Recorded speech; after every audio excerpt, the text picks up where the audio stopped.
Hey guys, Philosophy JKD back here with some more One Piece content. Chapter 1096 and 1097. Amazing chapters. I mean, wow. Great writing. Um, these are my thoughts. I'm not gonna give a review. I mean, I can I'm gonna more like a foreshadowing because there's all types of content creators out there who read the material and they give a good great summaries in many cases. Um, but up to this point, I think what's gonna happen is we're going to see a lot of death at Egghead, but it's going to be okie doke, and it's going to actually be a foreshadowing for things to come.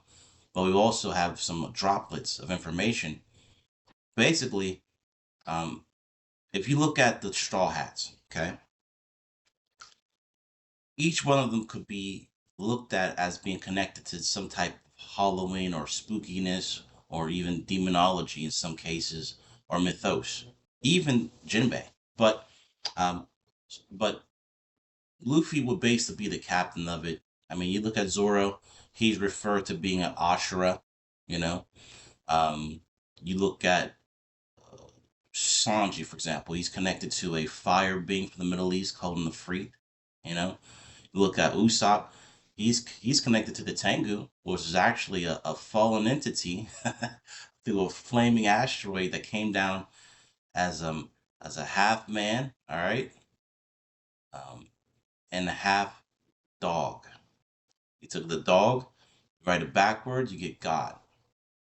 Okay, but also that fallen Tengu evolved into a bird and a monkey and a half human. See, which is very interesting because uh, uh, back in older chapters, Usopp was trying to take over the crew, and when he rejoined the crew, he was so ashamed he started calling himself the Sniper King, and he had feathers. You know, that's a foreshadow. I think that Usopp is going to get the ability to fly at some point. Not maybe himself like CP0, CP9. I believe he's going to get to some type of technology that allows him to fly, and do some other things because they say that the Tengu also have claws but also can shoot flaming, like Red Star, like an asteroid, a flaming asteroid. So I believe he's going to actually get the ability to fly. We've seen him being able to climb pretty well, surviving um, in different arcs. We've seen that he can survive in the jungle, and he's a good climber. um, so that's really interesting. But Frankie is like a cyborg. You could say he's like Frankenstein. Get it? The demon child, the demon child Robin. There you go, in the name, right in your face. Is basically right there. You have a Nami, a weather witch, if you will. Okay. Um, let's see, who else is there? Oh, Chopper. Chopper is actually linked to a mythos of um, a a demon type of creature that eats human flesh, though. This is really interesting. You have Jinbe though, which is interesting because,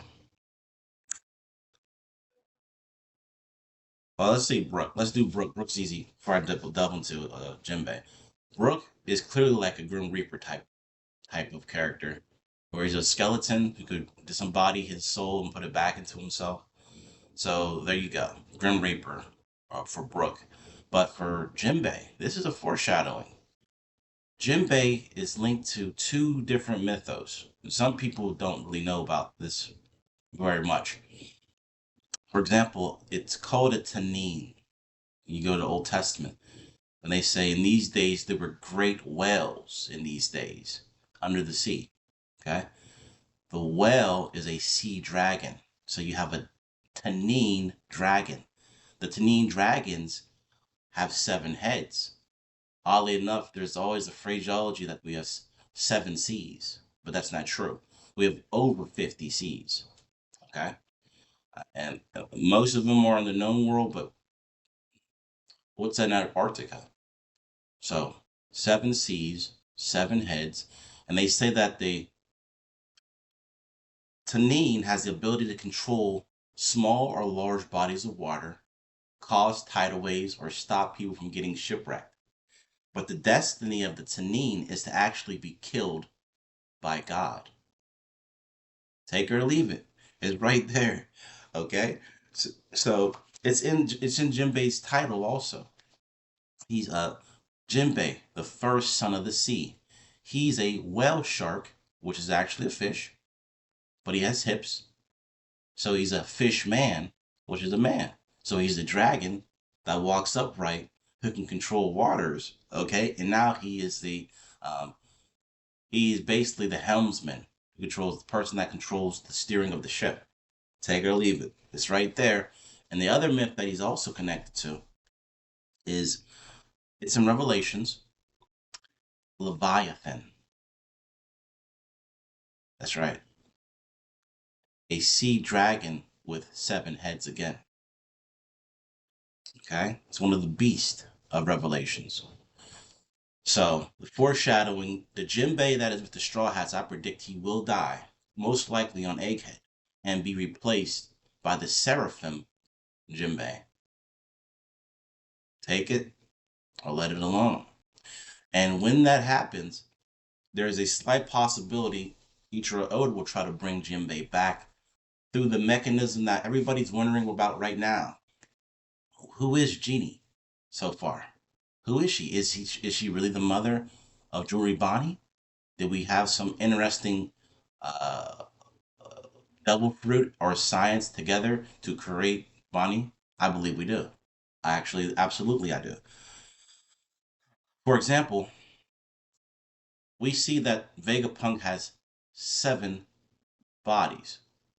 Okay, he has his 6 satellites and then himself. 7 pops up again. What I do predict, okay, out of those 7 Vegapunks, 1 will join the Revolutionary Army. 1 will become a celestial dragon, and the other 5 will replace the Gorosei, or be the counterbalance to the Gorosei if the Goroseis are allowed to stay in their position, which I highly doubt it. I doubt that the Gorosei will remain in that position, and you'll have the 5 Vegapunk satellites that remain that did not choose to be freedom fighters, um, be the Gorosei and Seraphim, because look at the Seraphim in the title.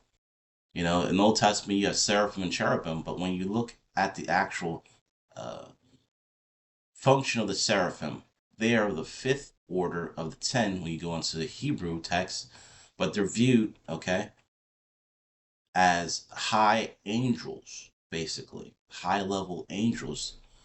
They're like they're the highest in Christianity when you look at it from that perspective. The Quran also talks about it. There's different types of beings. Let's see. What else I want to touch on in that chapter? Oh, Kuma. Like I said, he's a bear. Sometimes you see him now drawn with the bear ears, okay? But he's also a priest now, or he's running a church. So I think what's happened with Joribani is that Kuma probably never even touched her, if you will. They use better terminology, okay?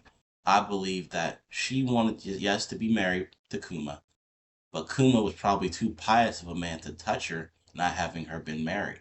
Therefore, her joining the Revolutionary Army would have had the possibility to have a life-altering crossroads for Kuma, whether to have her die in battle or to find a way to save her.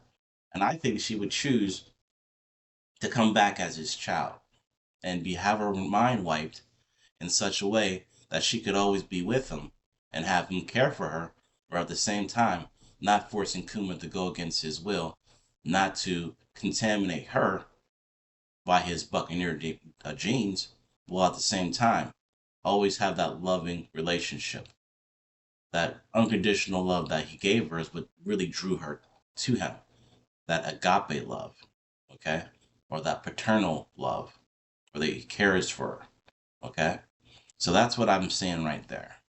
And I believe, because if that is true, a similar mechanism, whether I'm right or wrong, a similar mechanism will be used to bring back the consciousness of Jinbe. Like I said in previous videos, I believe that all of the Straw Hats will have some type of technology or some type of accessory that will ultimately have connections to a devil fruit. For example, when I said Zoro is connected to a demon, an Ashura is a demon, okay, that has multiple arms, okay? It either has 3 heads, okay, and 6 arms. So when he goes into his Ashura form, that's what you're seeing there. And then each one of his um, arms, there's a face. Each one of those. So in each one of his 3 sword style, each one of them don't have a face, but they have a mind, and they also let you know what those minds are in One Piece. You know, they have different personas, or they say the cursed swords have things that they do. Okay, um, so I believe that not only will the Gorosei be replaced by the Seraphim body, by the by the Vegapunk bodies, I also believe that Jinbe will be replaced by the Fishman Seraphim Jinbe, and then I see maybe the Straw Hats will have the other Seraphims not join the crew, but be like captains, if you will. How Whitebeard had his commanders, if so. That I see that happening for sure. And then that'll make one a lot more interesting, where we could end up with Davy back fights like I predicted between Blackbeard, Shanks, but even Buggy may pop up, and the Straw Hats, where other Seraphim, okay, may end up joining with other pirate crews, but also the Vegapunks may end up joining with other pirate crews. Yeah, guys. And at the end of One Piece, that's when we have the replacement of the Gorosei.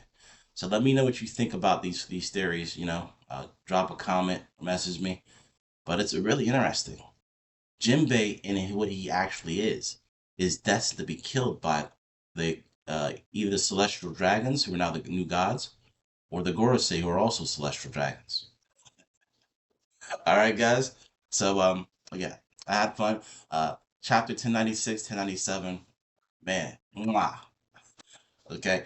I'll see you in the next video. Peace.